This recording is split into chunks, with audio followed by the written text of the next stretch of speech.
বন্ধুরা দেখে নেব 10ই অগস্ট আপনাদের দিন কেমন যেতে চলেছে।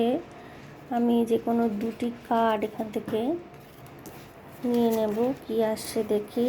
10 অফ সোর্ড এসছে এবং 4 অফ পেন্টিকলস এসছে। ওকে, সো বন্ধুরা, আপনারা ব্যক্তিগত সম্পর্কের ক্ষেত্রে যদি কোনো ব্রেকআপ দেখে থাকেন, কোনো বন্ধু বিচ্ছেদ বা কাছের মানুষের চলে যাওয়া ইত্যাদি যদি রিসেন্ট পাস্টে আপনারা দেখে থাকেন এবং তার জন্য খুব কষ্ট পেয়েছেন যদি আপনারা, তাহলে বন্ধুরা আস্তে আস্তে কিন্তু সেই কষ্ট, সেই ফ্রাস্ট্রেশন থেকে আপনারা মুক্তি পেতে চলেছেন। আগামীকালের দিনটি থেকে কিন্তু আপনারা নতুন করে শুরু করতে পারেন, টাকা পয়সা যথেষ্ট উপার্জন করতে পারবেন। কেরিয়ারের ক্ষেত্রে কিন্তু আপনারা সিকিওরড এবং একটা পার্মানেন্ট পজিশনে যেতে চলেছেন। টেম্পোরারি কাজ যারা করতেন, হতে পারে পার্মানেন্ট পজিশন তারা পেলেন কর্মক্ষেত্রে।